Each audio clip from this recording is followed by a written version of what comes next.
Terima kasih Anda kembali bersama kami di CNN Indonesia Today. Pendapatan per bulan yang masih UMR atau di kisaran upah minimum regional kerap kali jadi alasan belum memulai menabung atau investasi. Namun sebetulnya berapapun penghasilan yang kita miliki, kita seharusnya tetap bisa menyisihkan uang untuk berinvestasi. Membentuk kedisiplinan sejak dini dengan pengelolaan keuangan yang tepat bisa jadi jalan keluar dari berbagai persoalan ekonomi yang kita hadapi. Kami bahas pagi ini bagaimana mengelola investasi dengan gaji UMR. Sebelumnya kita lihat terlebih dahulu ya upah minimum regional atau UMR tahun 2021 yang sudah dirangkum oleh tim Litbang CNN Indonesia di berbagai kota besar yang ada di Indonesia, provinsi yang ada di Indonesia. Kita lihat DKI Jakarta saat ini upah UMR-nya 4 juta, kisaran 4.400.000, kemudian Banten 2.400.000-an, Jawa Barat 1.800.000-an, DI Yogyakarta 1.765.000, disusul Jawa Tengah 1.798.000, Jawa Timur 1.868.777. Dan kenapa tadi saya katakan bahwa sebetulnya kita masih harus bisa berinvestasi meskipun masih memiliki gaji UMR ataupun bahkan di bawah UMR begitu ya. Karena memang upah minimum regional ini disusun berdasarkan beberapa variabel yang sudah didiskusikan oleh kelompok tripartite. Siapa saja itu pemerintah, kemudian pengusaha, dan tentunya serikat pekerja begitu. Nah, disinilah tripartite ini yang kemudian berdiskusi dan akhirnya keluarlah upah minimum regional di sebuah daerah di Indonesia. Begitu. Apa saja variabel-variabel yang menyusun upah minimum regional ini? Yang pertama pastinya standar kehidupan layak ya. Standar kehidupan layak, kemudian juga laju inflasi. Begitu, kemudian juga kebutuhan pokok yang dibutuhkan oleh pekerja untuk memenuhi sandang, pangan dan juga papan begitu. Akhirnya ditemukanlah yang namanya KHL atau kebutuhan hidup layak. Nah, kebutuhan hidup layak inilah yang kemudian digunakan untuk membentuk upah minimum regional. Dan tentunya dengan upah minimum regional ini karena sudah termasuk dengan pokok-pokok yang dibutuhkan untuk sandang pangan papan, tentunya kita harus bisa menentukan tujuan untuk menabung atau berinvestasi untuk memenuhi berbagai kebutuhan tersebut begitu. Kita lihat selanjutnya. Apa sih ragam investasi yang bisa dipilih dengan gaji UMR? Tentunya yang low risk begitu ya untuk investor pemula. Kita lihat di sini yang sudah juga dirangkum oleh tim Litbang CNN Indonesia. Jenis investasi yang bisa Anda pilih dengan gaji UMR adalah yang pertama reksadana pasar uang. Ini dinilai paling aman di antara jenis reksadana yang lain. Reksadana kita ketahui selain uang ada saham, gitu, ada obligasi juga begitu dan juga ada campuran. Nah, kalau reksadana pasar uang ini adalah uang yang Anda titipkan pada manajer investasi akan diinvestasikan kepada surat berharga Bank Indonesia, kemudian juga deposito, kemudian juga obligasi di bawah 1 tahun, begitu ya.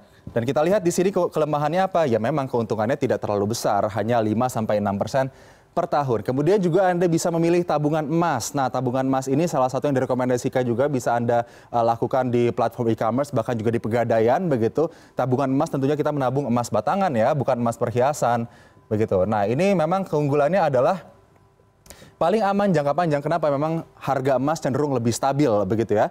Kemudian bisa dibeli juga di e-commerce dan bisa diambil kapan saja. Tapi kelemahannya tidak akan mendapatkan profit yang maksimal jika dilakukan dalam waktu jangka pendek. Kemudian juga ada tabungan saham. Nah, ini tabungan saham. Sekarang juga BI terus menggenjot ya masyarakat yang ingin melakukan menanamkan modalnya di pasar modal ataupun pasar saham begitu dengan cara nabung saham begitu. Banyak yang mulai berpikir mungkin jika ingin menabung saham itu perlu dana yang besar, perlu modal yang besar. Padahal tidak. Tabungan saham ini bisa dilakukan dengan modal hanya Rp100.000 saja per bulan dan saat ini Anda tidak perlu lagi bertransaksi secara konvensional, juga bisa dilakukan secara online. Banyak sekali platform-platform yang bisa Anda gunakan untuk memulai menabung saham. Let's say Anda membeli saham dengan kapitalisasi besar begitu, tiap bulannya 100.000, per tahunnya Anda juga sudah bisa mendapatkan nilai saham yang lebih besar, profitabilitas yang lebih tinggi. Kemudian kita lihat bagaimana kelemahan dari nabung saham ini, tentunya harga saham yang berubah-ubah karena memang melihat fundamental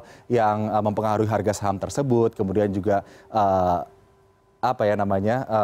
berbagai hal, berbagai kejadian yang bisa mengaruhi harga saham dan juga capital loss. Bisa jadi harga saham yang kita beli nanti pada saat kita ingin jual harganya lebih rendah pada saat kita membeli saham tersebut. Nah, selanjutnya bagaimana sih kita bisa mengukur menggunakan rumus untuk mengelola investasi dengan gaji UMR? Nah, ini adalah rumus yang kami dapatkan dari Elizabeth Warren. Nah, jadi ini rumus yang lumrah ya untuk Anda terapkan. Jadi pada saat Anda mendapatkan gaji di awal bulan, gajian Anda masuk ke rekening, langsung Anda sisihkan 50% untuk kebutuhan pokok, 20% untuk tabungan dan investasi, kemudian 30% untuk gaya hidup. Misalnya gaji Anda per bulan itu 4 juta rupiah. Nah, artinya Anda sudah mulai sisihkan 2 juta rupiah ini untuk kebutuhan pokok, sandang pangan, kemudian 800 ribunya untuk investasi, dan gaya hidup sekitar 1.200.000.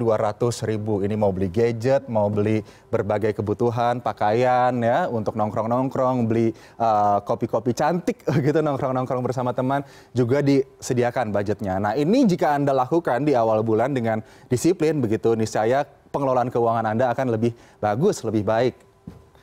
Selanjutnya kita lihat kemudian bagaimana kita bisa mengukur return on investment atau profitabilitas dari investasi yang kita sudah lakukan ya. Ada yang namanya ROI atau return on investment. Jadi ini adalah perhitungan dengan mengurangi biaya investasi dari total pendapatan lalu dibagi dengan total biaya investasi yang dikeluarkan. Kita misalkan begini, pada saat Anda pada akhir masa Anda ingin menjual saham, kita contohkan di investasi saham ya. Misalnya Anda memiliki 50.000 lembar saham yang Anda beli dengan harga Rp1.000 begitu. Nah, kemudian 1 tahun kemudian misalnya Anda ingin menjual saham tersebut dan harga jual saham tersebut pada saat Anda ingin menjual seluruh lembar saham yang Anda miliki sudah Rp2.500. Nah, artinya dengan menggunakan rumus ini pendapatan investasi dikurangi biaya investasi dibagi biaya investasi bisa ditemukan di sini pendapatan investasinya berapa? 50.000 dikali 2.500 artinya 125 juta rupiah. Kemudian dikurangi biaya investasi. Biaya investasinya berapa? Yaitu 50.000 dikali 1.000 karena Anda membeli lembar saham pada saat pertama kali Anda membeli saham tersebut hasilnya 50 juta rupiah ya. Kemudian dibagi dengan biaya investasi lagi, dibagi dengan 50 juta. Nah, hasilnya ini akan mencapai 1,5 kali.